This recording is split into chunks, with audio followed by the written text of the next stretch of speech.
회사의 대표님이세요? 아, 네, 맞습니다. 나이가 근데 상당히 네, 25살. 25살. 예. 군 내비게이션이라는 회사를 그러면 만든 지는? 저희가 올해 2월 달에 설립이 됐습니다. 아, 지금 올해 2월에 만들어서 네, 지금 빠른 속도로 빠른 속도로 성장했습니다. 성장해서 예, 이번에 아주 좋은 예, 네. 창업 경진대회에서 수상을 했습니다. 네, 맞습니다. 근데 장애인 전용 길 안내 플랫폼이에요. 네, 맞습니다. 예, 이게 어떤 건지 설명을 좀 해주시죠. 우선 저희 회사에 대해서 간단히 설명을 해드리자면요. 네. 저희는 현재 대한민국에서 화두에 오르고 있는 장애인 이동권 문제를 좀 해결하고자 설립된 회사입니다. 우선 장애인분들을 위한 길 안내 플랫폼을 현재 개발하고 있고요. 네, 아마 국민분들께서 길 안내 플랫폼에 가장 많이 사용하시는 게 카카오맵, 티맵 그리고 그 네이버 지도입니다. 맞아요. 네, 근데 세 가지 플랫폼 중 이제 장애인분들을 위한 길 안내 서비스는 세 가지 중 어느 곳에도 존재하고 있지 않잖아요. 그렇죠. 네, 그나마 존재하고 있는 타 장애인 길 안내 서비스마저도 이제 대중교통 정보가 연계되어 있지 않고 오직 도보를 통한 길 안내만 이루어집니다.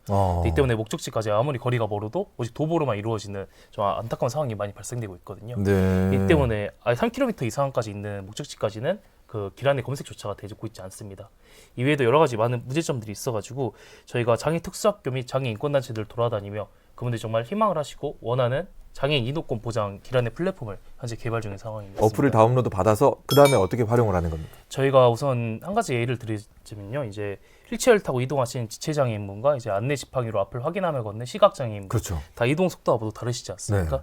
그리고 청각장애인분들은 좀 일반 택시를 타면 택시 기사님이 이제 말씀을 거는 이런 상황에 대해서 불편함을 많이 겪으십니다. 네. 그래서 장애 콜택시를 많이 희망을 하시거든요. 네. 그래서 저희가 각자 교통약자 사회별로 좀 더욱 정확한 목적지 길 안내를 해드리고 네. 그다음에 더욱 정확한 목적지 도착 예상 시간을 안내해드리거든요. 예. 예를 들면은 한 지체장애분께서 여기 광주 MBC에서 광주광 시청까지 길 안내를 저희 플랫폼 내에 검색을 하셨다면은 저희가 공공 데이터 중에서 그 휠체어 접근 가능 지역 정보가 있습니다. 네. 그리고 그 정보와 저상버스 실시간 도착 정보 그리고 배차 시간이 좀 극과 극으로 상이한 장애인 콜택시 실시간 배차 예측 정보와 국가 중점 데이터인 3차원 정밀 지도 정보 등 총 30여 가지의 공공 데이터를 저희가 실시간으로 활용해서 가장 안전하고 정확하며 빠른 길 안내를 저희가 해드리고 있습니다. 아, 그걸 조합을 해가지고 네. 몇 분 남았다. 여기서 내리면 몇 분 남아가지고 어디로 갈 수 있고 뭘로 갈아타라. 네, 뭐 이런 식까지. 이 지역은 또 휠체어가 접근 가능한지 불가능한지도 알려드리고요. 그리고 제가 장애인 엘리베이터랑 또 지하철 승강장까지 이격거리를 또 계산해가지고 네. 지하철을 타고 가시는 게 더 빠른지 아니면은 지금 저상버스가 몇 분 뒤에 도착하니까 저상버스를 타고 가시는 게 더 빠른지 그런 저희가 데이터들을 추합해서 가장 빠르고 정확하고 안전한 길 안내를 해드리는 것입니다. 좀 궁금한 게 그러면 시각장애인 같은 경우에는 어떻게 이거를 이용을 합니까? 현재 시각장애인분들은 저희가 음성을 통한 길 안내 서비스를 제공해드리고 있거든요. 음성으로. 네, 현재 존재하고 있는 장애인 길 안내 플랫폼이 시각장애인분들을 위한 음성 안내 속도 조절조차 되지 않습니다. 그래서 말이 굉장히 빨라가지고 시각장애인분들이 거의 사용을 또 안 하십니다. 그리고 대중교통 말씀드렸다시피 대중교통 정보와 연계되어 있지 않다 보니까 네. 이제 저상 버스인 줄 알았는데 탔는데 이제 일반 버스여서 계단에서 넘어지는 분들도 상당히 많이 있거든요. 네. 제가 그런 부분도 또 고려를 하고 있습니다. 추가적으로는 이제 정동 킥보드 길거리에서 요즘 많이 보이시잖아요. 맞아요. 예. 그것 때문에 다치시는 시각장애인분들이 상당히 많이 있거든요. 그분들께서 저희 플랫폼 내에 또 신고 서비스제를 할 수 있게끔 네. 저희가 해당 정보들도 현재 추가를 하고 있습니다. 일단은 그분들이 그러면 이 목적지를 검색할 때는 무조건 음성으로만 이렇게 네, 맞습니다. 할 수 음성으로 있게 하겠습니다. 그것도 이제 탑재를 하실 거고. 네, 맞습니다. 예. 여러 가지로 봤을 때 참 좋은 내비게이션인 것 같습니다. 군 내비게이션이라는 이름 잘 지은 것 같습니다. 이게 필요하다고 처음에 생각하게 된 계기가 있었을 것 같습니다. 네, 맞습니다. 이제 사실 이게 좀 말씀드리기 어려운 주제일 수도 있는데, 네, 맞아요. 이제 대한민국 사회 곳곳에서 이제 장애인 이동권 문제가 좀 화두에 오르고 있지 않습니까? 네. 이러한 부분에 대해서 한 신문사에서 대한민국 성인 남녀 312명을 조사를 했습니다. 그런데 그 중에서 장애인 이동권 시위에 대해 반대 의견이 약 87%, 찬성 의견이 약 13%에 불과했습니다. 이렇듯 현재 일어나고 있는 시위는 사실 문제 개선보다는 장애인과 비장애인의 의견 다툼 양상으로만 현재 변화가 되고 있습니다. 네. 이런 부분에서 좀 많은 안타까움을 느꼈거든요. 왜 장애인분들은 이동권에 있어서 소외를 받아야 되고 또 저희와 같은 비장애인과 장애인이 왜 이동권이라는 주제를 가지고 싸우거나 다퉈야 되나 이런 부분에서 고민을 상당히 많이 했습니다. 접근 방식을 달리했군요. 그러니까. 네, 맞습니다. 예. 그래서 그러면 어떻게 하면은 정말 서로에게 득이 되는 이제 장애인 이동권 문제를 해결할 수 있을까라는 방안을 많이 고민했고 장애 특수학교랑 장애 인권단체들을 돌아다니면서 저희가 정말 수요 조사와 희망도 조사만 저희 6개월을 했습니다. 그래서 네. 그런 조사를 하면서 이런 플랫폼에 대한 수요도가 가장 높았습니다. 이런 플랫폼 개발해야겠다 해서 시작을 하게 됐습니다. 장애인층에서도 노년층이 있거든요. 네, 맞아요. 이거를 잘 다루지 못하시는 분들은 어떻게 해야 됩니까? 정말 좋은 예. 심사위원 같으신데 날카로운 질문이신데요. 저희가 실제로 이런 질문이 저희가 경선에 나갔을 때 나왔던 질문입니다. 그래요? 네, 아니 왜냐면 궁금할 것 같아요. 네, 진짜로. 맞습니다. 네. 저희 이런 부분이 그래서 저희 플랫폼이 왜 중요하냐면요. 네. 사실 이 플랫폼을 교통약자분이 직접 사용하시는 경우도 있지만 더 중요한 것은 특수학교 선생님들이나 그 장애인분들 직계 가족분 그리고 이제 사회복지사분들이 이 플랫폼을 많이 희망을 하고 계십니다. 즉 저희 집 근처에서도 한 장애인분이 실제로 사용을 하고 계신데요. 그분도 연령대가 상당히 높습니다.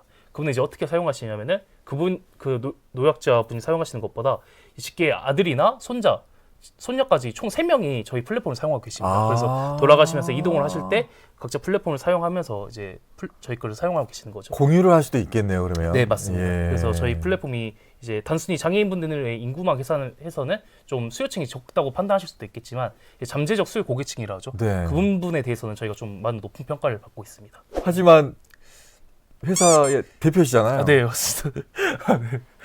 경영을 생각하지 않을 수 없는데 네. 어떻게 할 겁니까?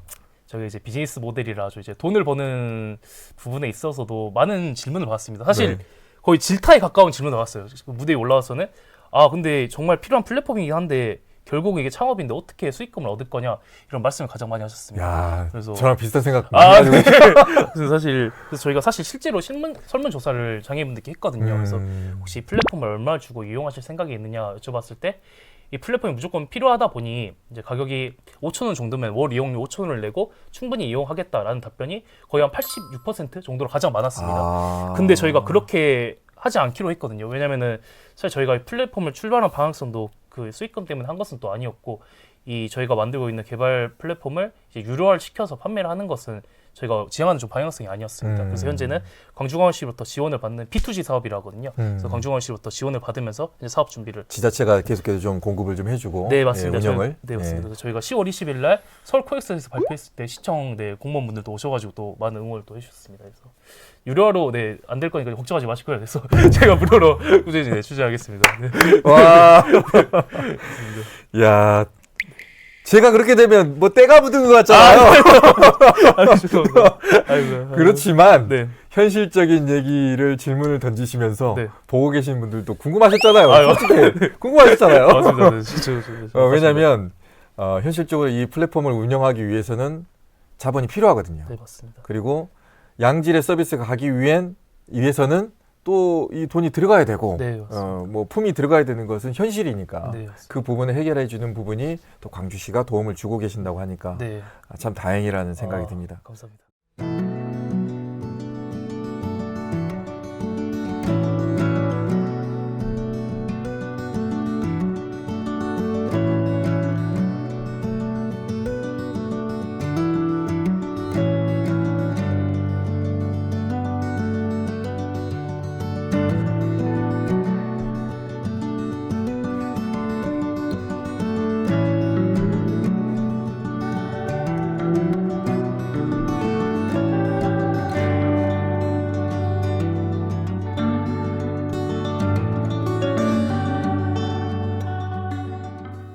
언제 어디서나 내 손 안의 뉴스. 광주 MBC 뉴스 유튜브 구독으로 함께하세요.